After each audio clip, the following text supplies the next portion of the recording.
қанша болды? 27 жыл танысқанбыз ғой. Дәулеттің карточкасы менде. 5 жыл болды көрген жоқпын. Бүкіл сенің түсіп жатқан гонорарыңды мамаң алады. Так, сен миллион бер, сен миллион бер, сен миллион бәріне жинайды. Қандай келін алып кел деп айтасың? Әй, сөйлестің ба ана қызбен? Айтып қойдың ба мен оған саған жазады деп дейді андай кезде. Проблема неде? Проблема менде. Мен қыздардың қате смс жазғанын ұнатпаймын деп. Қазақстан дегенде Қазақстан деп жазған ғой. Өмірге қыз әкелмедім деген өкініш жоқ па деген. Мама мен роддомнан осы розовый пеленкамен шатқан рас па? Сен өзіңде түрің былай қызға келеді ғой, оның үстіне қазір. Әкең туралы айтып берші. Оның алдында негізі Алматыда бүйтіп жүрген кісі ғой. Басқа үйге барып сөйлесеміз де әйшісіз. Иә. И былай дәл осылай бетпен қоямын ғой. Араластырамын ғой, өмірден танимын ғой. Жақсы әйел. Қойшын Нурик дейді, атын төлмейді ғой даже. Просто так баланың бетіне сүю жоқ бізде андай сондай. Қойшы Дәулет, бір жауыз қылдырдың ғой. Жауыз қылдырдың ғой.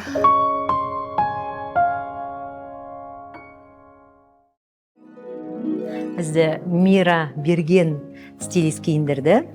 Мынау балаусаның әдемі сырғасын бүгін анашым екеуміз келетін қонаққа сыйласақ деп отырмыз. Қалай ойлайсыз? Ұнай ма? Ұнайды деп ойлаймын. Жүріңіз. Онда бүгін бізде қонақта Исраиловтар әулеті Рысай апамызбен Дәулет, қош келдіңіздер. Сәлеметсіздер ме? Қалыңыз қалай? Амансыз ба? Сәлеметсіз бе апа, қалайсыз?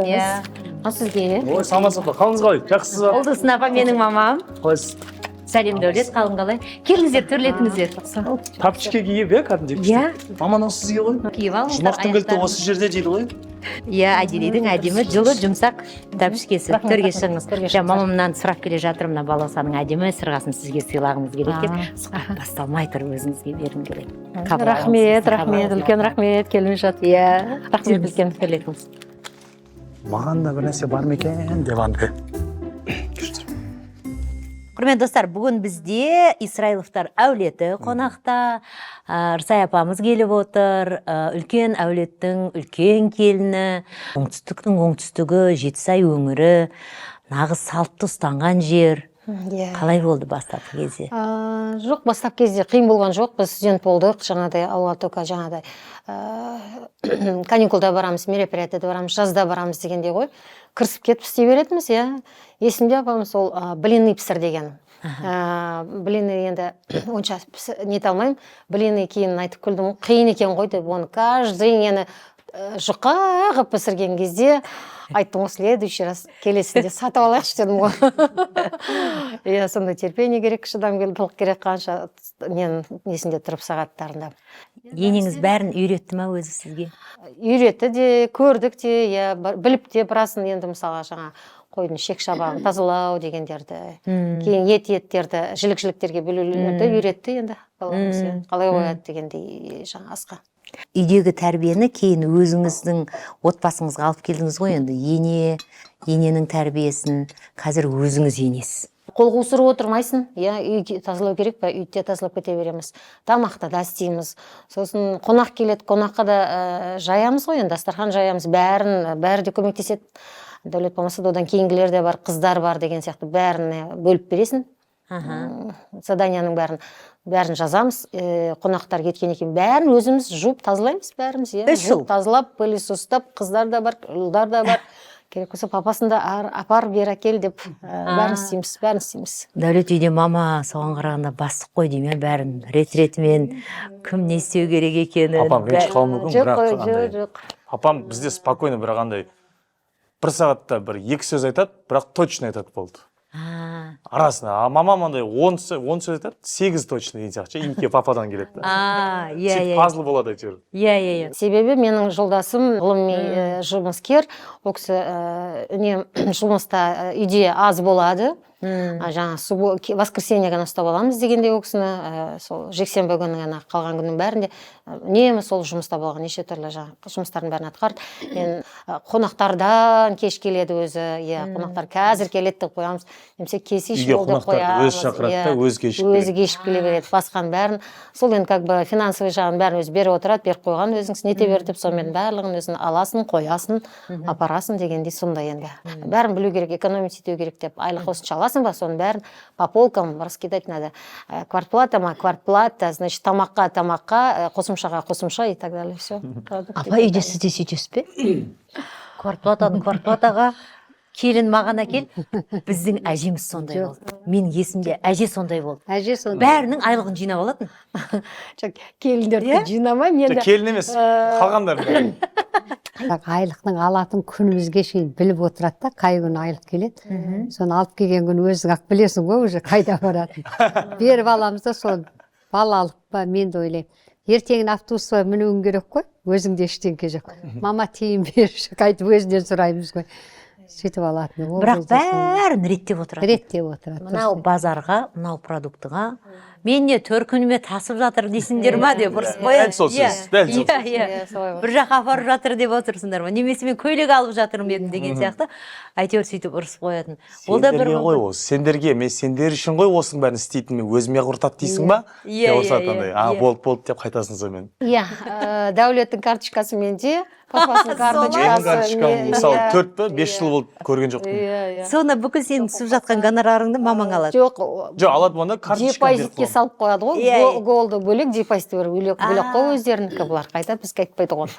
Жоқ, бірақ андай күніне бір 3-4 покупка келіп тұрады. Голдқа андай магазинде бір нәрсе алады, бірақ алады, бірден WhatsApp-қа отчет келеді. Мысалы 5 мың бір нәрсе деген магазиннен құртама, үйге сүт алдым, бір нәрсе алдым. Фотоотчет. 10 мың бір нәрсе алама, саған андай алып қойдым деп алып, фотоотчетпен ғана ақша құртылады. Берем, отчет берем. Ну, это потому что көп кетіп қалды деп айтпасын дегенде, мен отчет берем. Біз енді мысалға апа екеуміз неше түрлі отбасылармен сұхбаттасамыз, жаңағыдай сырласамыз, бірақ мен бірінші рет көріп тұрмын мұндай, яғни кәдімгідей отчет, бәрі ретімен. Жақсы екен ол да, иә, үйренетін нәрсе екен. Мысалы, мен әкем күштісі айтатын сөздері, мені адам қылған мамаң дейді. Андай жағына, жоқ, финансовый жағына. Дұрыс. Мен анда нем жоқ дейді, есепке сәл нем жоқ дейді. Мен наука, білім, жұмыс деп кетіп қалған. Мамаң егер осының бәрін реттеп отпаса, мүмкін осындай нәрсе жетпейтін едік өмір Ол дейді. да рас, иә. Мамаң сияқты келін тап дейді. Сен менен өткен нашарсың дейді, андай дейсің дейді. Ақшаға мен де слабыймын өте. Құрта берем, мен жүре берем.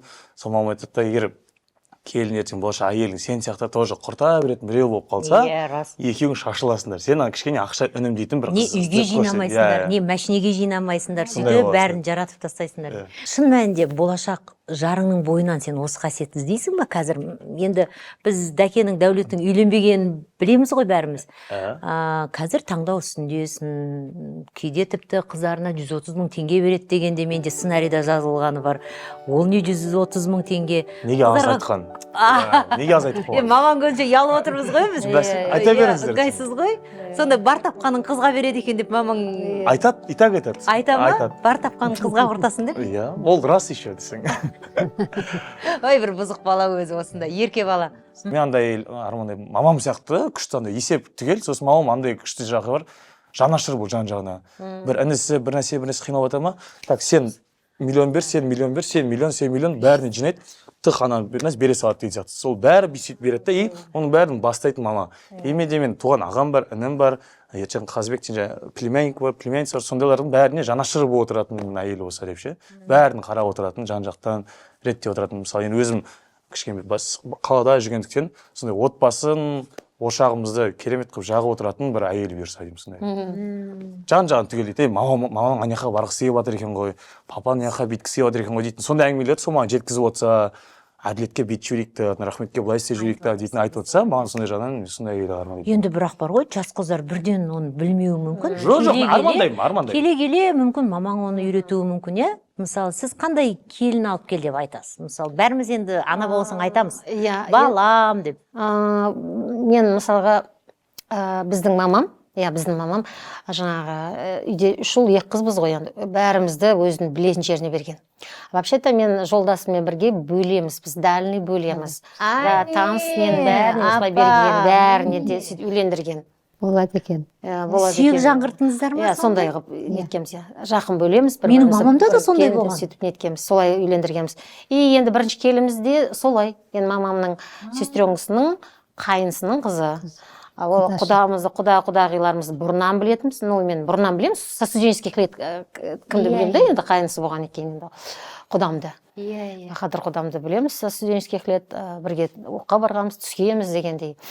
Соның қызын мен таныстырып, мамам таныстырып, о да болса, мамам таныстырып дегенде енді телефон беріп, а так олар бұрыннан көріп жүрген, өздері біліп жүрген, көріп жүрген, но енді кейін уже үлкейгенде, есейгенде нөмірлерін беріп, солай таныстырған.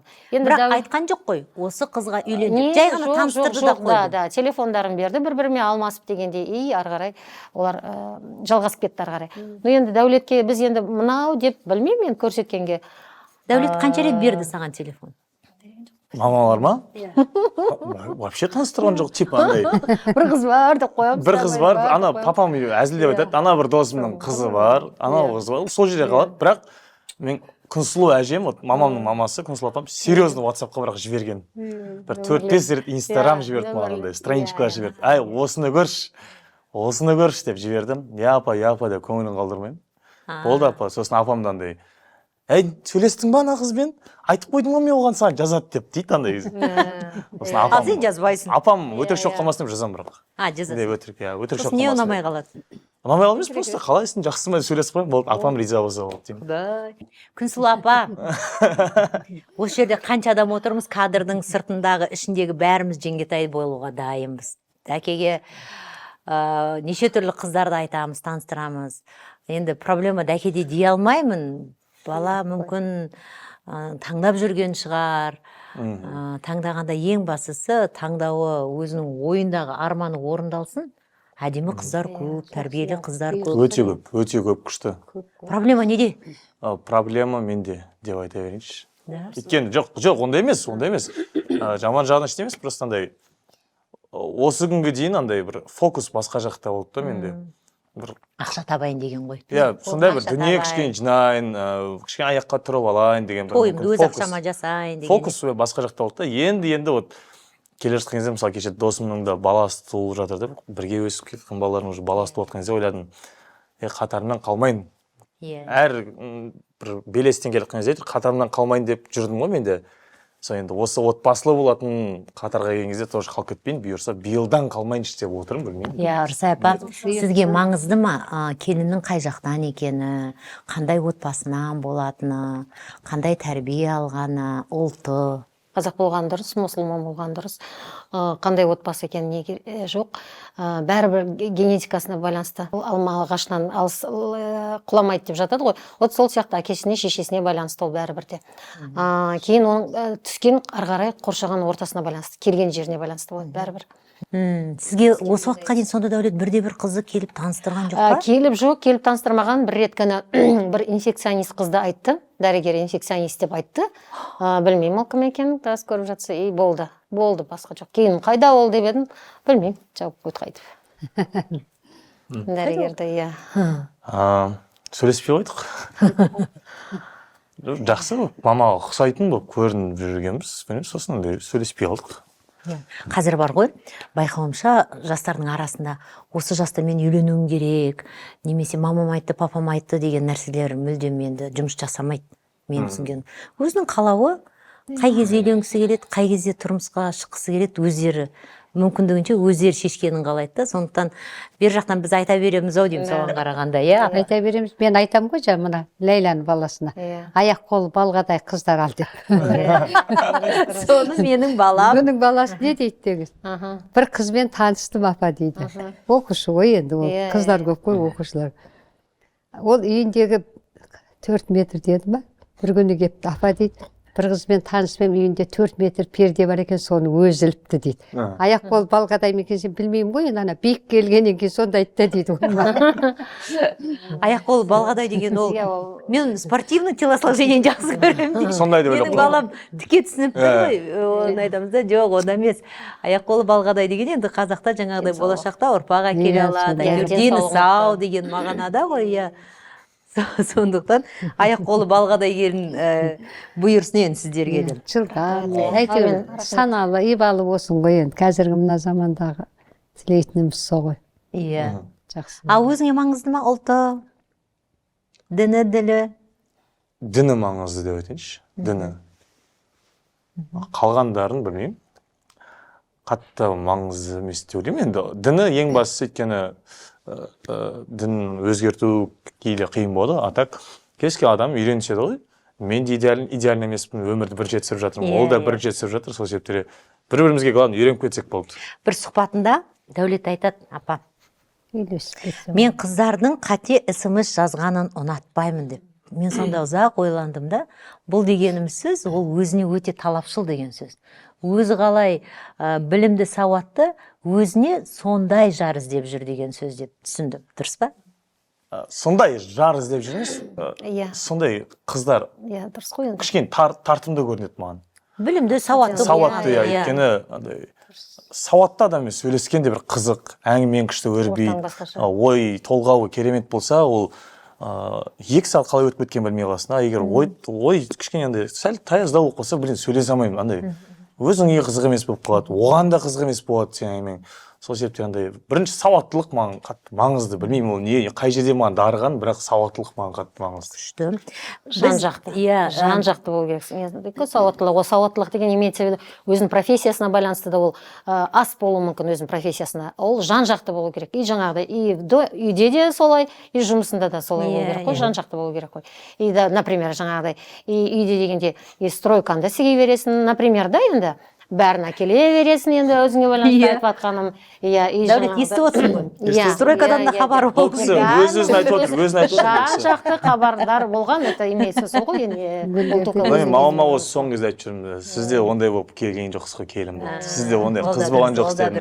Мен мамама айттым, мен келін болып келген қызды егер сынай беретін болсаңыздар дедім үйде, мен ренжимін дедім. Өйткені сіздер де бәрін біліп келген жоқсыздар ғой бұл өмірге дедім да. Ол да келеді, бірінші жыл мүмкін бір нәрсе білмей жүреді. Сіз өзгертіп жіберіңіз, көрсетіңіз. Мынаны бүйтсе, мынаны былай істе, мынаны былай істе, мынаны істе. 2 жыл өтеді, 3 жыл өтеді, ол да өскен сайын уже әйел адамы мудрый бола береді ғой. Сол себептен өте ақылды. сондай нәрсе мамаға айтқан. Мен қандай келін алып келсем де күшті қабылдаңыздар. Ең бастысы жаңағыдай нан бүйтпейді емес, керісінше давай бірге былай істейік дейтін келін болса күштіреді. Сенің ойың дұрыс-ау, бірақ мен мама ретінде айтайыншы, бізге ол жүрегімізге қатты тиеді ол. Келмей жатып, мына бала бірден өзінің орнын, келіншегінің орнын айқындап қойды ғой, не болып кетті өзі. Біз сөйтіп қабылдауымыз мүмкін. Мен білмеймін, Да, солай айттым мен уже, сосын оны айттым, ой, наверное, Дәулетті бөлек қойып қоямыз-ау деп. Қолда қалмайды ма деймін бұл бала? Жоқ дедім, деп ойлап жатырмын. Рсайпа, жаңа сіз кіріп келгенде мен енді 3 ұлыңыз бар, өмірге қыз әкелмедім деген өкініш жоқ па деген сұрақ қойған емен өзіңізге. Менде де 2 ұл, менде әлі күнге дейін мазалайды. Мен өзім мүмкін бір қыз болғаннан кейін шығар, ұлдардың ортасында өстім. Кішкене әжеме ұқсаған бол. Мен шешем осы қалай көріп отырсыздар осылай. Сөйлемейді, күліп отыра береді. Сценарийді да жаттамайды бұл кісі. Құлағын айтып жатқанды да естімейді. айтып отыр ғой, естіп, әртіс болайын деп жатыр. қазақ еліне бір жүргізуші ағайын. Сахнаға шығарып әртіс өлең айт десе не айтарын деп тұратын бірімін да сонда. Бірақ қызық, енесімен қарым-қатынасын айтқанда әбден күлдіреді. Сөз қысып.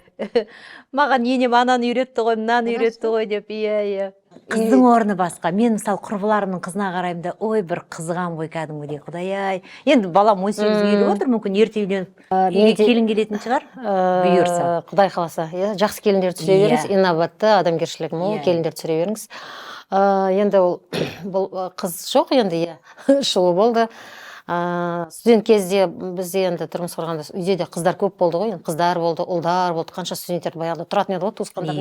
Алматыдан келеді, енді бірге тұрады. 15 па, 17 шақты студент тұрады бірінен бір шығарып салғанбыз. Енді мен ойлаймын, может быть, сол мінезімнен шығар деп, ұлдар көп қой еще, мысалға. 1-2 қыз болады да, қалған бәрі ұлдар болады. Қайта кейде мен өкінемін үйде қыз болмағанына.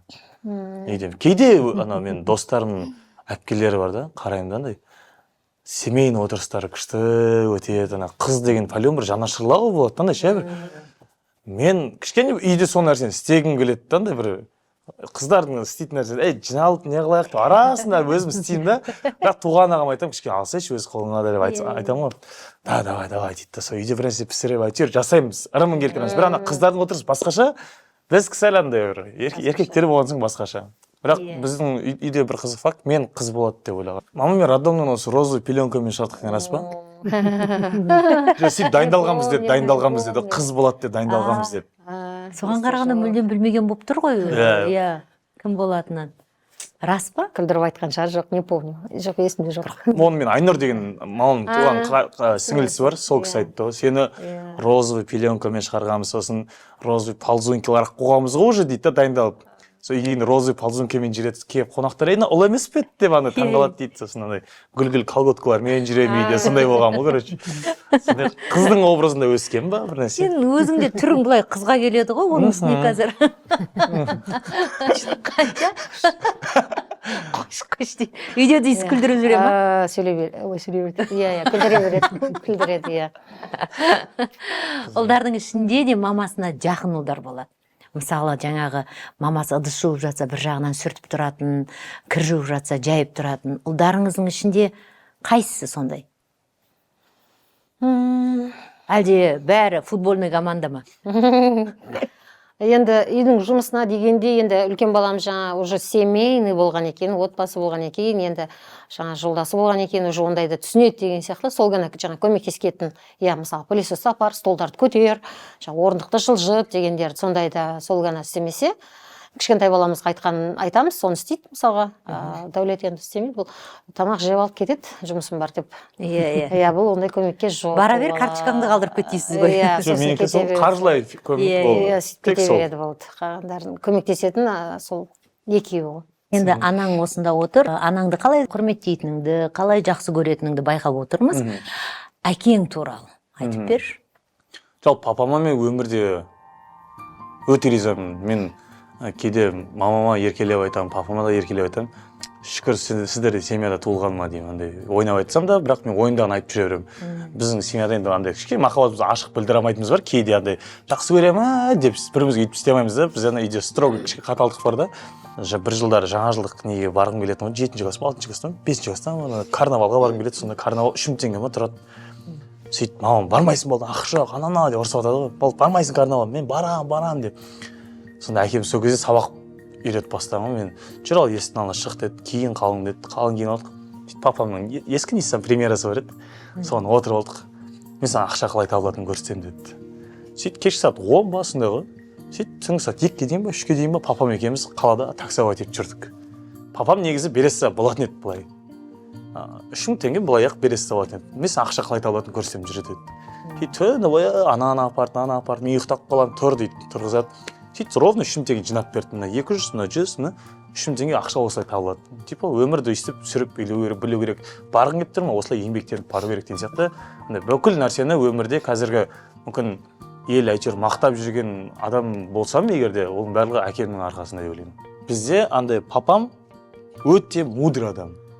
Мамам да сондай да, и андай білмеймін, мүмкін біз жоқ кезде шығар мүмкін сөйлесіп алатындар, бірақ біздің көзімізше ешқашан болмаған. Бізде андай вот сен ана битікті давай дейді қоя салады, андай ұрысып, неге өйтесің, біздің көзімізше ешқашан ондай болмаған. И мен таңғаламын, қалай сіздер жалпы өмір сүріп жүрсіздер деп андай. Бірақ екеуі күшті болып кетіп жүреді әйтеуір. Иә, мамаң анаң әкеңе еркелейді ме? Мамам әкеме еркелейді, мамама бір нәрсе. Еркелете ме әкең? Иә, өте. Мамама біраз керек кезде мамам күшті еркелейді. Керек кезде. Жоқ, мамама біраз керек кезде мамам күшті еркелейді. Маған да еркелейді, бәрімізге еркелейді біраз керек кезде андай. Когда надо ұрсып алады бірақ деген сияқты. Бірақ мамам папама көбірек еркелейді. Бірақ бізге папам мамама да көбірек еркелейді. Қалай мысалы? Формасы қандай? Андай бір мамам бүйтіп телевизор көріп жатса, қасына бүйтіп жатады, телевизор бірге көреді, андай бір екеуі еркелеп, сосын бүгін чайды кухнямыз залда ішейік та деп екеуі жатып, андай күшті, екеуі бір-біріне еркелеп. Қандай ма? Иә, екеуі андай басқаша, сосын папам жүрсе жүріп қайтайық, мына жерден тамақ ішейік деп екеуі кетеді, андай сондай болып жүреді екеуі. И ұрысқанын бірақ ешқашан көрмегенмін. Мен сол нәрсеге қатты таңғаламын өзім. Хотя біздің отбасымызда кейбір периодтар болды да, қиын кездер, біз андай күшті болып тұрған кезде болды, сосын бүкіл дүниеміз жаңа бір сат жіберіп, сондай ешқандай бір кризисный период болды да бізде. Сол кезде де даже андай бір ауыз сөз ұрыспай, қырылмай, все мирный барып, сондай өмір сүріп кеттік та, таңғалдым мен. мысалы кейбіреулер солай шығар, енді көп сөйлеп бүйтіп мыжи береді, бір пластинканы айналдыра береді дейміз ғой, мен ондай емеспін. Бір рет айттым ба, үйтпедің ғой деймін, болды, бітті. Мысалға мен адамдар көргендерде айтады, мен мақтанғаным емес, бұлар өзі сөйлесіп жатыр ма, ұрысып жатыр ма деп айтады екен, мысалы. Сол сияқты жаңа кризис деген ол 2005 жылдарға бизнес, бәрі бизнес бастайық деген мамамның автобустары болған, қалада жүретін маршруттары, мамам соның бастығы болған, андай маршруттар қаланың ішінде жүретін. Мен сізді дәрігер, мен сізді мұғалім деп жүрмін ғой. Анда да істейсің, мында да істейсің. Еще магазині болған. Түстен кейін мында барасың, ананы бүйтіп общем бәрін жаңағыдай бөліп тастайсың дегендей ғой енді. Сөйтіп жүрдік, кейін енді еркектің жұмысы ғой енді, ол былайша айтқанда, сонымен автобустардың болмады. Біздің жаңа Таугүлде жүреміз болған, оны саттық, кейін Папамның қанша малы болды. Саттық енді, в общем, құтылдық қой. Иә. Автобустардан соны айтып жатыр ғой. А так бәрі жақсы. Мен оған дейін, сол кризис болғанға дейін біздің отбасыда қатты ерке болып, өте күшті өмір сүріп жүрген болғанбыз ғой. Мен білмеймін. Не жеймін, не киемін. Не жейміз, күніге ойыншық ауыстырсам да өзім білетін сондай бала болып жүретін. Кәдімгідей менің үйімде ғана педаль бар, компьютерлары болатын, сондай болып жүрген да. И бір кезде бірден Алия дейтін мамам подружкасының үйінен шықтық қой. Двухкомнатный үйде 2 семья тұрып жатқан кезде сондайдан Рахмет шықтық. Алияға да, иә. Алия дейтін сондай кәдімгідей үйіміз жоқ, дым жоқ, бірақ Алия дейтін әпкеміз сөйтіп. Жоқ, үйімізді болғанда жаңа үйімізді саттық қой, жоқ, яғни жақта басқа үйіміз болды. Оны ремонттатып жаттық, сол кезде енді 2 ай сол Алия подружкамыздың үйіне тұрдық. Кейін ол үйімізді сатып, сонымен Астанадан квартира алдық. Мен қазір жаңа есіңде ме дегеннен шығады, жаңа еске алып жатырмыз ғой, 2005-ті әрбір отбасының шарықтау, құлдырау, бір кризистік жағдайдан шығу жолдары әрқалай ғой. Сондай бір есіңде ме деген бір не өткізсем, ойын деп қабылдауларыңызға болады. Бір оқиғаны Дәулет сен өзің бастап, соңын мамаң аяқтаса. Болған оқиғаны бастап бер. Қаншалықты есінде? Тура солай керісінше, сіз бір оқиғаны бастаңыз, ары қарай Дәулет аяқтасын. Иә, Дәулет, саған жеңілірек болар. Бір оқиға есіңде бар, иә. Ой, күшті ғой. Астанаға енді көшіп барған кездеріміз ғой біздің андай. Мен мамам жұмысқа тұрдым дейді да, қайқа тұрған айтпайды. Бірақ үйде Әділет ағам екеуміз жатырмыз. Білмеймін қайқа тұрып алған. Сөйтіп кешкі сағат 9 болды, әлі келген жоқ жұмыстан. 10 болады, келген жоқ. Мен жаңа жұмыс деп ойлап жүрдім. 11 болды. Не деген жаңа жұмыс ол? Енді көшіп келдік қой Астанаға еще. Іздейін десең айтқан жоқ, қаяққа кетіп қойған. Жұмысқа кеттім деді. Сол қандай жұмыс? Білмедім, ол қаншада 11-ге дейін болмағанды. 11. Білмеймін да, енді не помню оны, бірақ мен енді Астанада барған кезінде жаңа кішкентайымыз болды басында, бір жылдай қарадым да, үйде болдым. Одан кейін сразу жұмысқа шығып кеттім, иә. Сол бірінші жұмысым мен бірінші неге бардым, Астанада да медиа университет бар ғой. Соған бардым, кафедра микробиология, сосын екінші неге бардым. Колледж бар, городской государственный колледж бар, Саржанова. Ана жұмысыңыз ше, ұмытып қалдыңыз бір жұмысыңызды. Бір жұмысыңыз білесіз ба, бір 2 айма істей тұрдыңыз ғой. Сол кезде мама, не үшін істеп жүрсің? Сендерді ғой асырап жатқан, осы үшін емес па деп андай істеді. Жарайды, ұмытып қалған шығар мамаң, сен енді есіне сал. Анау Жеңіс деген көшенің бойында смолды ма, скифта ма істедіңіз ғой? Бір аптада істеген. Сол бір сияқты істеді ғой. Мамам осында ертесі күні папам екеуміз жұмысын алып кетуге бардық қой, қаяқта істеп жатыр десем, мамам сонда енді бізге нан табу үшін ғой шынымен де. Иә. Сөйтсек, ана молочный отделда сүт, айран жайғастырып қоятын. Бір аптада. Істеді, айтпесе, негізі жол ұялатын нәрсе емес қой, ұялатын нәрсе емес қой. Неге мамам ұялып отыр мысалы? Ол ұялатын нәрсе емес. Ұялатын нәрсе емес қой. Оның алдында негізі Алматыда бүйтіп жүрген кісі ғой. Содан кейін. Жоқ, ол менікі келмейді ғой, потому что балаға қарау керек, кішкентай енді. Иә, таңертең кешке дейін бара алмайсыз. Кешке дейін бара алмаймын, сол сүмеммен деді ма, соны жаңа 1 күн ба, 2 күн ба істедім ғой, құрсын деп кейін қойдық. Болмайды екен бұл дедім, одан да сабақ бергенім дұрыс дедіңіз. Менің мамамда 90 жылдар бір кризис болды ғой, қайта құру, 95, 94, мен мектеп бітіріп жатқан кезім. Сол кезде менің мамам есімде осы Петропавл жаққа барып, не саттыңыздар пойызбен?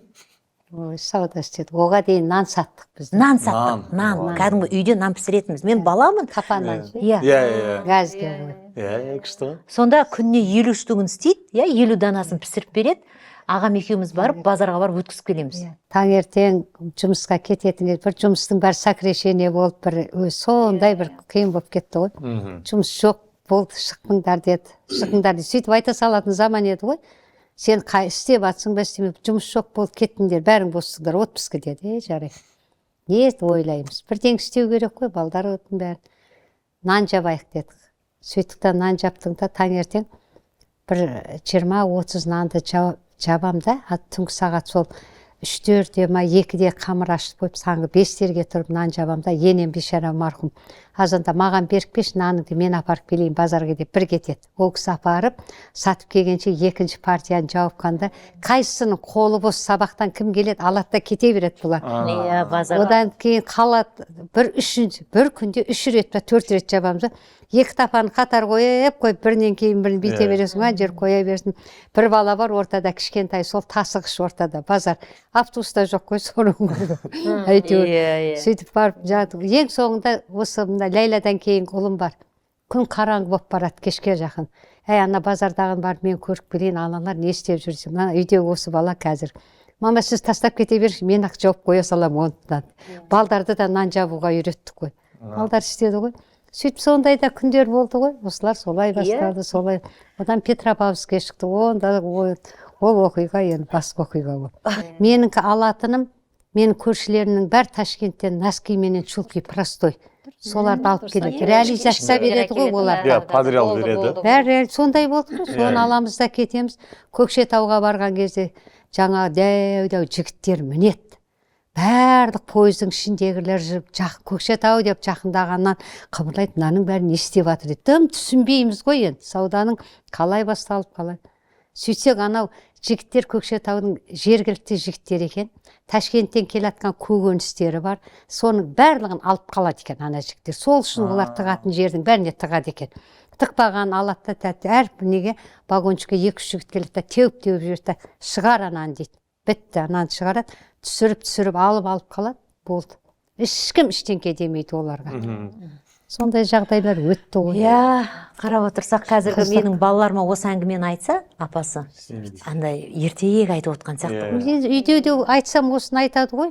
Ой, апа, ол сіздікі баяғы ескі әңгімені айтпаңызшы. Қазір нәскиде тола, нан да тола. Міне қазір балдар осыны айтады ғой. Иә, рас, Құдайға шүкір. Құдайға шүкір. 1-0. Ал енді сіз айтыңыз балаңызға бір оқиғаны. Арасында өтіп еске алып отырайық бізде. Астанада тұрғанда сенің жаңағы міндетің бар еді. Әр баланың өз міндеті бар еді. Екеуі бөліп алған. Сол міндетті істеп жатқанда, сол жұмысты жасап сатқанда нәтижесі неге әкелді? Нәтижесі стоматологияға апарды десең. Түсіңіз қалды ма? Бізде үйде ағам екеуміз ғанамыз ғой, енді інім кейінірек толы кішкентай болды. Ағам екеуміз бөліп алғанбыз. Ағам пылесос ұстайды, мен пол жуам, шаң сүртемін. Сосын бізде жаңағы жатын бөлмелер екіге бөлетін, ұлдар келетін, қыздар келетін. Бірақ қыз біреу ақ біздің үйде.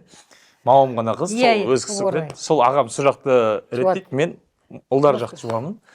Сөйтіп екеуміз сол жексенбі күні таңертең міндетті түрде сол тірлікпен басталады үйіміз. Шкафтардың ішін бәрін реттейміз, киімдерді түсіреміз, сүртеміз, қайтадан ілеміз. Неге сөйтіп өскен балам ғой, кейіннен ғой осылай не болып кеткен мынандай басқаша. Ақсаусақ болып кеткен. Иә, ақсаусақ емес, қазір де басқаша, мен білмеймін. Әр нәрсенің өз уақыты бар деп ойлаймын. Қазір менің орным басқа інім бар мысалы, інім істейді деген сияқты. Сол бір күні ваннаға джакузи ма не өтеді? Иә, ванна ғой. Джакузи болған ғой. Сөйтіп резина перчатканы киіп алып тұрғанмын ғой, енді джакузидің мынандай ақ бір биіктігі бар. Сөйтіп қуанып джакузидің ішін жудым бір кезде, хлорлап қойдым. Сосын хлорлаған соң тұру керек қой 5 минуттан, что бәрі кету үшін. Сөйтіп ішім пысып кеткен ғой, джакузидің ішінде өйтіп тұр, қолым дейді. Мынандай несі бар, темір дейді. Іліп өйтіп тұрғам, айнаға қарап, резина екі қолым тайып кетті. И былай дәл осылай бетпен қоямын ғой. И дым ешқай жерім ауырған жоқ. Андай нормальный түсінде. Тұрып қалсам, тісімсің кеткен ғой. Алдыңғы тісімсің кеткен. Сөйтіп, жимда тісім жоқ, қарайым, екі тіс жоқ. Шок ем, мынау қалай болды деймін. Сөйтіп, мамам шақырам, болар күле береді. Ауырмай ма, сонда тісің сынған? Ортасынан. Бірден, ортасынан сынады. Астан емес. Мен түсінбей тұрмын, шок, ағам кеп күледі, мамам кеп күледі. Қана батыр. Қана батқан жоқ, ровно былай ортасынан сынған қанаған. Сонда біздің үйде айнадан көп нәрсе шығады негізі. Біздің үйде бір 15 айна бар шығар, үлкен дейтінше. Ана жерде мынандай айналады, мынандай. кішкентай ғана мен ана уақыт өткізіп 10 минут хлор пока сіңгенше деп тұрған ғой. жаным ау сол. Сондай болған сосын сөйтіп бір жазға дейін жүрдім ғой, бір 3 ай ба маска киіп жүрдім ғой, 2 ай ма маска киіп жүрдім ғой. Енді Жөндету керек. Иә, Ол кезде жасың нешеде? Нешінші класс? 7-ші классым ба? Жоқ, білмеймін. Бес ба? Алты ма? Алты Алты. ма? Осындай ғой. 13-14 жастағы балдарға. Ал жақсы, Дәулет өзің? Мен білем ғой ондайды десең. Бізде Дәулет деп, мен туылған жылы мамалар магазин ашқан. Дәулет деп аталатын. Дәулет деп аталатын. Сол магазиннің еркесі болатын ғой мен ондай. Алма десе де алып кетемін. Ана колаларды алып кете саламын, шоколад жеймін. Өзің магазиның ғой. Білгенім істеп жүрдім. Иә, баласын. Сол жерде бір қыз жылаған бір мамаға жалып істеп, ана бала мені тыңдамайды деп. Сол қыздың аты кім? Соғыздың аты мамам. Қалдырдың ғой? Иә, алты аты Жоқ, мамам дегенде. бәрін біледі. Негізі білу керек. Бұл кішкентай еді.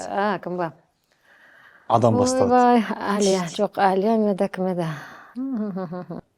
Жоқ, Асем еді. Аня. Аня. Аня. Аня де. Жоқ, Қытайдан келген Қытайдан қыз. келген. Хания ғой өзінің аты. Оны біз Аня дей береміз ғой, иә. Иә. Бірақ үлкен каблукпен жүреді. Мен айтамай, шаршамайсың ба? Мына аяқпен деймін ғой, сонда үлкен каблукпен киіп жүреді. Иә, бұлар соны шырылдатып алып кете береді екен ғой. Соңында плюс жоқ па саудадан? Жоқ, анау еще жазып қояды. Дәулет алды дейді да, анау мен оның қатты нервісіне тиетін мынандай білмеймін. Менің миымда андай болатын, менің магазин өзім білемін дейтін ше. Сен құр продавецсің ғой, неге ұрсасың маған дейтін ғой. Сол бір нәрсе айтып кетемін, бабама ол келіп жылаған ғой бір күні. Ой, бұлардың қызығы қызық қой. Да, еще оларға бұлар осы ғой, именно осы ғой. Енді ана үлкен ондай емес, действительно. Осы айтқан ғой сол қыздарға үлкен ұл момындау. Иә, бұл айтқан, иә, сен нетпесең, мен айтып, папа-мамама айтып, сен жұмыстан шығарып жіберемін деген ғой. Сен сондайды айтқандары бар бұл баланың, иә. Үшеуінің ішінде сонда Дәулет бұзық болды ма? Бұзықтау деп айтамыз ба? Енді осындай ғой. Ашық жарқын, иә. Осындай. Ашық жарқын дейміз осындай. Кімге ұқсаған ол мінез? Жаңа атасау деп ойлаймыз, атасау деп қоямыз. Кіші бала? Кіші баласы да тұйық.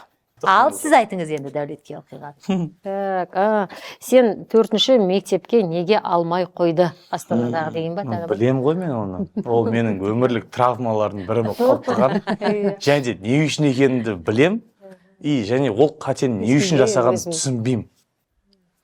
Астана көшіп келеміз. Қате? Иә, қате. Астана көшіп келеміз. Сөйтіп біздің жаңағы көшіп келген үйде көршіміз күнде тұратын, Гүлнар әпшеде тұратын, оның қызы болатын Әйгерім деген. Сол Әйгерім деген қызы 4-ші мектепте оқитын. Ол жаңағы біздің мектеп үйге жақын. Сөйтіп сендер сол мектепке оқуға түсесіңдер еді. Бірақ экзамен тапсыру керек деді. Сөйтіп ағам менің не жақта 173 деген мектепте оқыған, дарынды балаларға арналған мектепте, мен 141 дегенде оқығанмын. Сөйтіп табель бәрін беремін, 5 табельдің бәрі күшті. Сөйтіп шығарма жазыңыздар, шығарма жазыңыздар. Менің Қазақстаным деген деді. Иә. Жақсы дедім. Ағам мынау партада отыр, мен мынау партада отырмын. Сөйтіп менің дегенді жаздым да, Қазақстан дегенде Қазақстан деп жазғам ғой, 4-ші класста андай. Ны қосып жібергем ортасына. Қазақстан дегенім, көрді, мына баланы алмаймыз біз деді. Мына бала Қазақстан деген жазамайды ғой деді. Сол мен травмамен қайттым екен. Мен неге ол ны қосқанымды хотя білетін едім жазып. Сол мен 4-ші мектепте оқи алмай қалдым, 2-ші мектепте оқыдым ғой. Жақсы аяқтадың ба мектепте? Үздік болдың. Мен мектепте ең Әлде үлкен... апта сайын маманы директорға шақыратын? Жоқ. Өз проблема өзім шешемін. Мен вообще мектепке бармаған. 3 балада? 3-кі да бармаймын. Өздері нетсін деп. Наоборот, өздерін ұрысып кетеміз. Өзің виноватсың, өзің оқымағасың, өзің өйтпегесің. Наоборот, өздерін ұрысып кетеміз. Қазіргілер, мне кажется, жетіп баратын сияқты ғой. Ойбай, неше түрлі қазір мектептен естіп жатырмыз. Балаларын көріп жатырмыз. Бұрынырақта директордың кабинетіне бару деген ең үлкен жаза еді ғой. Апа, сіз бір рет бардыңыз ба? Мен кесірмен шақырған жоқ па? Есіңізде ме? Директор есімде. Шақырған бір рет деңізші. Жоқ. Ойбай, мама позорым шығармашы. Жоқ, 3-ші класс ау, 3-ші класс оқып жүргенде. Мәліктен ұят қой, мама, айтпақ қой, шоқырсын қаз көріп. 3-ші класс оқып жүргенде жаңағы класском деп айтатын еді ғой, санитарка, класском, қазіргі старший деп атып, ол кезде класском деп айтатын еді ғой, қазақшалап. Сондай болады. Жаңағы классының несі шығар, апай бір жақсы кісі. Сон балдарға тиш отырғызшы, Ләйла, мен кеттім деп жаңа неге мұғалімдердің бөлмесіне кетіп қалады ғой, мұғалімдер шығып Иә, кете беретін еді ғой. Сол мынаны басты қылып кеткенде балдар тиіш отырмаған ба, бір бала линейканы алғанда лақтырғанда, ол барып ана бала басына тигенде терезені ашып өткен қарай. Терезеден өтіп кеткен ғой. Мінез бар ғой, мінез. Кешке жақын. Мінезі жап жақсы негізі ол бала ғой. Мінезі жап жақсы шығар енді өзің жаман. Кешке жақын ана біреуді ертіп, енді біз жақта Азербайжандар көп болады. Кеп тұр да, ана кісі танимын ғой, мамасын да танимын. Женше деп қояды. Ойбай, не болып қалды, далаға шықсам, мына баламның басы кішкене қанап қапты, сөйтіп мектепте сондай Олай айтқан жоқ, сіздің қызыңыз менің баламның басын жарды деді ғой. Енді мен әдемелеп айтып жатқан, ешті қоймасын. Жұмсартып. Иә, жұмсартып айтып Қой беріңізші, Маликтің өзі 50-ге келді ғой, енді ренжісе ұят. ертең мектепке бару керек екен депті. Ата-аналарын шақырыңдар деген ғой. Ол кезде папасы кәдімгі пемканың начальнигі, ол бізге жаңағыдай ғой. Әйнекке салу деген ол ештеңке тұрмайды ғой. Біреу айтса кеп сап беріп кетеді. Ертең барсақ барайық дедік. Директорге келмедік, класс жетекшімен бардық. Сөйтсек, кішкентай мына жері сәл қанаған ғой енді. Баламсың ғой, енді балалық оның бәрі. Сондайлар болады екен ғой. Өмірімде бір-ақ рет болған. Апам көп анау. Жарайды енді. Дұрыс қой, енді балалық шақтарында, бірақ директорге нелерге кіріп көрмегенбіз. Енді бұлар туралы кірмедік қой, одан кейінгілерге кірдік қой, директорге. Неме басын салбырады. Қалған екі ұлға кірдік қой дегендей. Сіздер еш уақытта шақырмаған, бармаған сосы балалар? Жиналыстар болып жатады, мен бармағам. Сіз жиналысқа да бармайтын бедіңіз? Папасы барып келеді иногда, мен сол бір рет бармадым ба, не помню даже. Енді қазір кішкентайға барып жатырмыз, енді анау потому керек болып қалады деген сияқты. Кішкентай көбірек жақсы көреді. Жақсы көреді емес, енді как бы көп қой қазір. Иә, оларда требования көп, мысалы қазір 11 класста именно, например, жаңағыдай ғой, нелер жіберу керек, институттарға жіберу керек деген дайындық керек. Соның бәрін дайындап, мысалы 10 класстан бастадық дегендей ғой сонда. Салыстырмалы түрде, мысалы, дәулет мектеп бітіргенде мұндай болмайтын байқайсыз ба?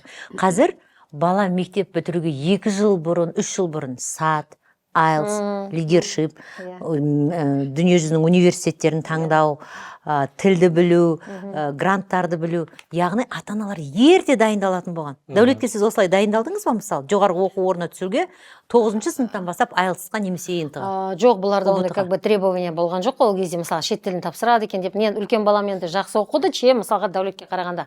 Ол айтады, мен мысалы дайындалдық қой деп. Егер сіз бізді қадалағанда, біз тоже как бы шетелге түсетін едік қазір деп сөйтіп айтып жатады. Но бірақ ол кезде ондай требования болмаған екен ба, тоже ондай нетпедік, иә. Дайындалмадық деген секілді ғой. Дәулет, өкініш жоқ па, мысалы, сені шетелдік жоғарғы оқу орынға бармағаныңа, сені дайындамағанына кейде? Негізі мен 6 жылдай, жоқ, театральный ол бөлек қой. Басына негізі Жигеневқа түскім келген. Осын сүргізбей қойды, әкем, ер адамда техникалық білім болу керек деп. Осын 6-7 жылдай мен ағылшын оқыдым. Мектеппен қатар мен ағылшын оқығам. Сосын мен бір экзамен тапсырып, бір түстім ғой, білесің баламыз? Польша Жешов деген қалаға оқуға түскем негізі, жоғары оқу орнына. Жешов деген қалаға түскем. Документтер жинадық, тест тапсырдым, түстім. Бірақ сол кезден доллардың курсы көтеріліп кетті, 180-190 болды да, еврода 400-ге қарай кетіп қалды. Андай проживание, өмір сүруіне қымбат шығып кетті. Сонымен папам айтты, енді тапсырып көрші деді. Егер ентідан шын мәнінде аз алып қалсаң, енді оқытамыз, енді көреміз, басқа амал жоқ қой деді. Сонымен ентіға барып, мен 113 балл жинадым, 125-тен. О, күшті ғой.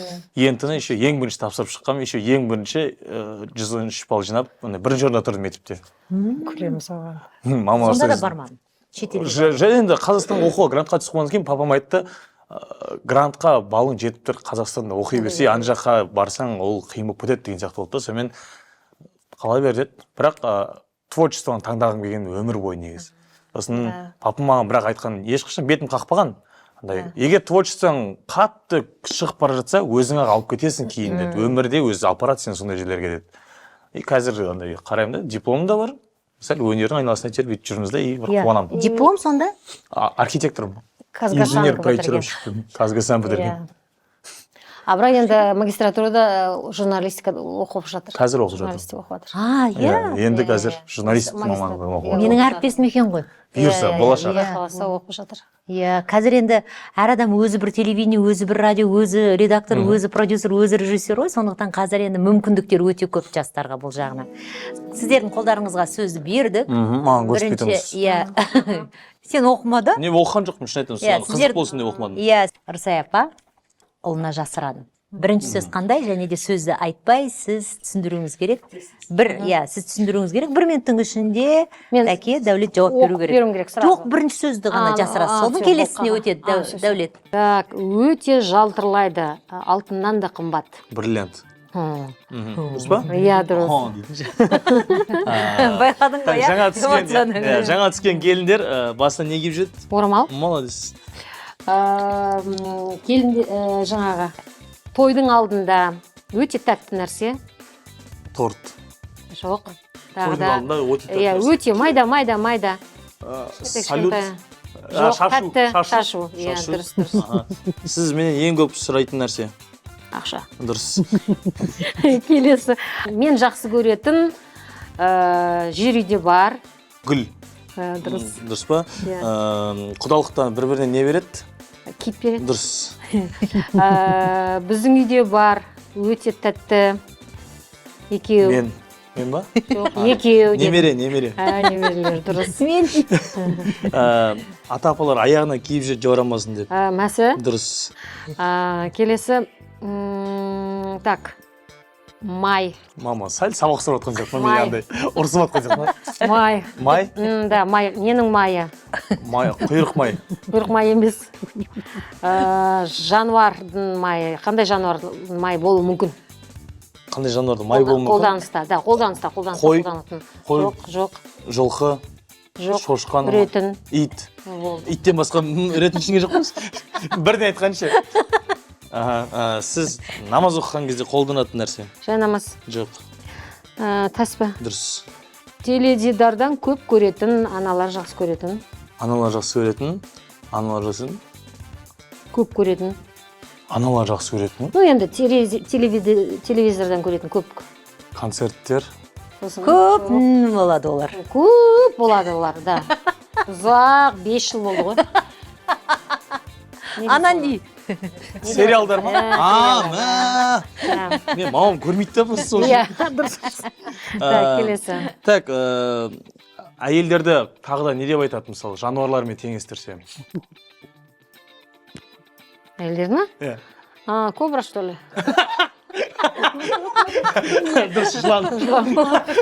Сен де так айтасың, конечно. Кішке қызық болсын деп айттым, ред флаг болып кетпейін, қызық болсын деп айтып жатыр. Кішкентай қыздар жақсы көретін. Ойыншық кукла, Барби. Кукла, дұрыс. Кукла ма? Жігітпен былай танысқан кезде, жігіт қыздың әкесімен танысқан кезде бірінші несін сұрайды? Руын сұрайыншы? Дұрыс. Келесі тамаққа қолданылатын. Көзінен жас шығуы мүмкін. Пияз. Шықпауы да мүмкін. Да, дұрыс. Күшті деген совет күшті. Сіз шайға қосып ішесіз? Варенье? Жоқ. Столдана бұрышта тұрады, дикада қозғалмайды. Оның үстіне тек қана бүйтіп сала бересіздер. Сахар ғой ол. Жоқ. Бұрыштай пластмасса ыдыста тұру өзі. Печенье? Шайға ішіне саласыз прям. Бірақ мед, сахар. Мед дұрыс қой, мед дегесін. Медбикелер қолданатын. Укол, шприц. Иә. Дұрыс па? Иә. Біздің үйде мен сол нәрсесіз плов жемеймін. Аджика? Соған ұқсайды. Кетчуп? Дұрыс. Ішің толып тұрғандай болады сезім. Ол неге әкелуі мүмкін? Қалай мам? Ішің толып тұрғандай болуы мүмкін. Да. Ну, неге әкелуі мүмкін сол? Роддомда бала туғанға десең ойда. Ішің толып тұрғандай сезім сондай кезде емес па? Иә, жоқ. Ішің толып тұрғандай, ішің ауыру да мүмкін, ауырмауы да мүмкін. Қымыз. Жұмсақ антонимі. Қатты ма? Ішің қатып қала ма? Ішің қатып қалу, запор болуы мүмкін. Запор? Мен просто болмағанда мен білмеймін просто ше ол қандай екен. Менде всегда гладко, нормально. Әйелдерден қаласына қандай жүргізушіні танисыз? Көп қой. Иә. Мақұл. Бүгін қонақта келіп отырмыз, Ләйлә Сұлтанға. Вот, Рахмет. Так, келесі. Бұрын тойды қайда жасаған? тойды палаткада жасайтын еді ғой. Дұрыс, иә. Үйден шығып бартқан кезде обязательно папамен ақылдасатын нәрсе тойға бартқан кезде. Қанша ақша саламыз конвертке. Екеуі тұрып қанша? Иә, қаншадан бері бұрын қанша келген еді деп сұраймын. Екеуі әйтеуір постоянно біздің естен конверттер тұрады бізде. Сол бір конвертте тартып отырады, сол конверттің ішіне салып сонымен кетеді тойға. Жақсы, біздің үйде кәдімгідей жазып қоятын. Жоқ, жазып қойғанда бар, бұрынғы мен қазірін салыстырамаймыз. Так, келесі. Сенің досың кім? Мен досым? Мако, Марго, Сосын? Тұрар. Тұрар деп жазылған екен, соған байланысты айттым. Және ең соңғысы, біздің үйден ваннада бар мен көргем. Үлкен ваннада бұрышта тұр. Не ғой, шампунь? Жоқ, үлкен ол не шампунь ол. Үстінде тұрғандай, полкада тұр. Қатты. Айна? Қатты. Сол бұрышта қатты үлкенде ұзындау еще. Не болуы мүмкін ол? Су ағызар ма? Жоқ, шампуньның үстінде мочалкалар тұратын жерде, мочалкалар тұратын жерде. Веник. Баняға баратын. Ой, бұл. Өкше езетін бар еді ғой? Пенза дей ма? Білмеймін осындай. Өкше езетін бір бар еді ғой? Өмір қолданбаған ма? Бірақ тұрады сол жерде бір. Пенза ма? Иә. Хорошо. Бәрекелді, бәрін таптыңыздар, менің ойымша ешқандай қиын болмады.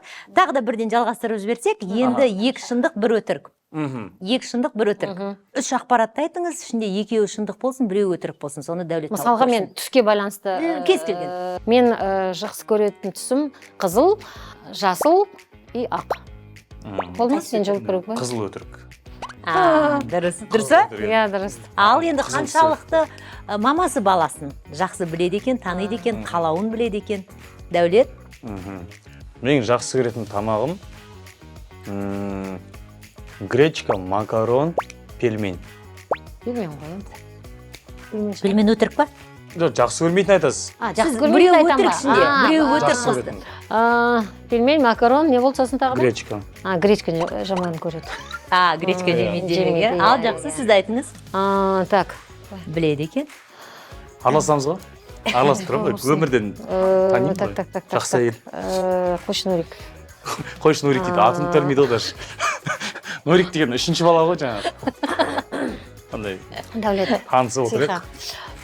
Так. Давай. Хорошо. Қаскелеңдегі медколледж болды, Асфендияров болды. Асфендияров медуниверситеті болды, сосын Алматыдағы республиканский медколледж. Қайсы өтірік? Қайсысында істегенсіз ба? Істемегенмін. Істемегенсіз. Иә. Республиканский медколледж істемегенсіз. Білем ғой мен? Білетін бар ғой, кішкене сәл неғаным бар ғой. Сұрастырғым деп. Сәл сұрастырғым бар. Иә. Мен үйде кетіп бартқан кезде қолданатын дүнием. Сақал қыратын, футболка ауыстырам, немесе шашыма себетін. Кетіп бартқан кезде осы біреуін істемеймін. Істемейсің. Қалған екеуісі. Да, сақал қырмайсың ғой, до этого қырып бітесің оның бәрін. Тазалап, иә. Кетіп баратқан уже футболканы киіп, үстіне мамам мен шашқа сыз сепкен кезде мамам жылайды ғой. Иә, шашым құртатын болдым деп. Лакты себеп еді ғой. Шығып бартына бүйтіп істеп тұрамын ғой, жарты сағат тұрамын бүйтіп, мынаны бүйтем. Футболка ұнамай қалады. Футболканы ауыстырып келемін де, қайтадан шашым бұзылып кетеді, қайта істеймін ғой. Сен не істеп жатсың шашың? Түседі уже шашың деп. Иә. Сол сондай бір нәзілеріміз бар. Мен жақсы көретін аяқ киімдерім да. Яғни кроссовка болды, туфли на каблуках, и так, кеды. Туфли на каблуках деген мамам вообще жақтырмайды. Мүлдем кимейсің. Кимеймін. Әзір, енді бұрын кидік қой, қазір енді ше кимейміз. Біз мамағандай жай табан, аяғын ровно басатын. Басында тойда да тоже киіп барамыз, мынандай кейін. Ауыстырамыз ғой. Біз маман тез жүреді ғой, өмірде қат тез жүреді, сол үшін удобно болып қой аяғына барлық нәрсе. Басып қояды. Басып қояды, үйге барып сөйлесеміз де әйшін. Иә, ал Дәулет. Соңғысы ма? Мен қазіргі таңда кәсіби журналист болып жұмыс істейтін канал. КТК, Евразия, НТК. Істейтінді айтам ба? Біреуін айтасаңыз болды. Екеуін алып тезаңыз, біреуін айтыңыз. Болды, НТК-да істеп жатсың ғой. Білеткес қой, құрсын өмірме бір қыз қатысты нәрсе білем айтсам. НТК-да істеп жатсың. Жарты жылдай болды НТК-ға журналист болып кіргеніме. тіл жеткізбегенді қалам жеткізеді. Қазір сіздердің қолдарыңызда қағаз бар, ручка бар. Бір 5 минут сіздерге уақыт беремін. Сол 5 минутта ананың балаға деген тілегі, баланың анаға деген тілегі жазылса екен деген ұсынысымыз бар. Яғни бұл жерде тілек бола ма, шынайы бір лебізіңізді жеткізгіңіз келе ма, мүмкін ол бір кешірім сұрау бола ма, білмеймін. Бір жүректе бір кейде айтқың келетін нәрсені айта алмайсың ғой, жаңа өзің айтпақшы, көрсете алмайсың. Міне осындайда көмекке қалам келеді. Сондықтан бұны жазып сосын тастап кетеміз бе біз? жоқ, өздеріңізге береміз, сақтап қоясыздар, датаны жазып қоямыз, уақытын жазып қоямыз. Күшті ғой? Иә. Ананың балаға деген, баланың анаға деген. Бірақ мен мамаммен андай адам сөйлесе беремін. Өзің Негізінде былай сөйлесе беремін да, бірақ кейбір кездер болады андай ренжіп қалады ғой, қойшы айтпай ақ қойыншы дейтін Айта алмайтын мүмкін, я бір қағазға түсірсем жеңілдейтін шығармын деген сияқты болса, еш нем жоқ, сіздерге кедергі етпейік, біз апа екеуміз. Болды ма? Өте жақсы. Рахмет. Рұқсат болса. Сізге ма? Иә. Мен почеркім сәл нашарлау болып қалуы мүмкін. Иә. Мұнда бізде Ырсай апамыз бен Дәулеттіңкі, Дәкенің хаттары десек болады. Мен өздеріңізге беріп жіберем, сақтап қойыңыздар, естелік болсын біздің хабардан. Бір кездері біз осы хатты жазған еді, кейін Дәулеттің келіншегі көріп, сенің мамаң саған мынадай хат жазыпты ғой деп. Шын мәнінде бір естелік қой, біз кейде күйбең тіршілікпен күннің әйтеуір таң атады, кеш батады, өтіп жатады. Жаңа менің мамам айтып жатыр ғой, сіздер жазып жатқан кезде. Біздің кезімізде айтатын адам болған жоқ. Айтпайтын едік көп нәрсені, жазбайтын да едік деп. Қазір психологтардың арқасында дейді, яғни мамамды Инстаграмда көріп отырады, бәрін айтатын болдық, іште сақтамайтын болдық деп. Ол дұрыс нәрсе екен. Енді тек қана өздеріңіздің рұқсаттарыңызбен оқысам. Иә. Рұқсат. Жақсы. Бірінші, мамасыныкін оқиын. Ананың балаға айтқысы келген сөзі: балам адал, жауапты, иманды, кемел, бақытты, сабырлы. Дәулет, сабырлы деген сөздің асын сызып қойған. Соған қарағанда кішкене сабырсыз даусың ау деймін. Сабырлы, шыншыл, түсінігі мол, үлкендерді құрметтейтін, үлкен азамат бол. Бақытты болсын дейді. Адал жар, ақылы көркіне сай болсын дейді. Биіктен көрінсін дейді. Туған бауырларға жанашыр, мейірімді болсын дейді. Ертерек сыңарын тауып үйленсін дейді. Мамасынан нәрсе жаза аласыз ба не? Мынандай өмірде маған айтпайды мұндай сөздерді. Енді көрдің ба, кейде айта алмайтын сөздерді осылай. Әдемі тілек балаңызға. Барлық аналар осындай тілек айтады. Бала аналар еш уақытта баласына жаман болсын демейді, ұрысса да жақсы болсын дейді. Ал енді балаңыздың сізге не жазғанын оқиық. Мам, менің қазіргі жүрісімді қабылдап, түсіністікпен қарап жүргеніңізге рахмет. Скоро келін келген кезде келін емес қыздарыңыздай қараңыздаршы. Ол вас точно не подведет. Әр жасаған қамқорлықтарыңыздың махаббатпен екенін білемін. Ерекше жүректеріңізге рахмет деп жүректің суретін салып қойды. Мен ашық айтып отыр ғой енді. Біздің уақытымызда айта алмадым. Мен ашық, мамасының көзінше ашық айтып отыр. Мамам араласып тұрам ғой. Қанша жыл? 27 жыл танысқанбыз ғой. Сөйлемей сақтай алмайсың ба? 27 жыл біздің үйде. Үйірінесі, Оқы құрсын. Анық көрсі, қой құрсын дейді. Біздің үйде махаббат дейді, білінбейді. бетінен сүйіп қойыңызшы. Махов, давайте по сценарию тоқтап. По условиям қандай көрсі, андай просто так бит баланың бетіне сүю жоқ бізде андай сондай. Қойшы Дәулет, бір жауыз қылдырдың ғой. Сіздерге көп рахмет. Бүгін енді біз Исраиловтар әулетінің қызығын, олардың отбасылық құндылықтары туралы көп ақпарат алдық. Рахмет. Бұл басқаға үлгі өнеге болсын, жақсы келін келсін. Қандай келін келсе де ең бастысы адалмен келсін. Басқа еш нәрсе керек емес. Апа, бір бата беріп жеріңіз енді. Давайте, күштігіңізші. Не деймін, келін деп атырсыздар ғой, инабатты, иманды келіндер нәсіп етсін. Дендеріңізге саулық болып, істеп атқанына тіршіліктеріңіздің бәрі алға жүріп, бақытты ғұмырлы өмір сүрсін. Әумин, баршаңызға. Ал шақырғандарыңызға рахмет көп. Мен шынымен де шақырған кезде қатты қуанып қалдым. Және де мамамды алып келуге тырысқым келсе, мамам енді бұндай сұхбаттарға өмірінде барып көрмеген ғой. сосын қалай болады екен дедім да, маған да қызық болды, мамам қалай ашылады екен, қандай әңгіме айтады екен, себебі бұндай дастарханда сөйлесу кейде арман болып қалады мамаммен ше. Сол себептен сіздер шақырғаныңызға рахмет. Ұнады ма? Күшті ма? Сенің мамаң өте ең күшті ана. Өте әдемі, Иә, инновативный балы. конечно. Мамаңды қадір Сабырлы. сыйла. Сабырлы. Сондай кісі, иә. Сабырлық нәрседе Жоқ, бұл жерде әкемнің вкусы жақсы болып тұр да просто. Туй, дәулет. Осы жерде аяқтайық онда. Рахмет.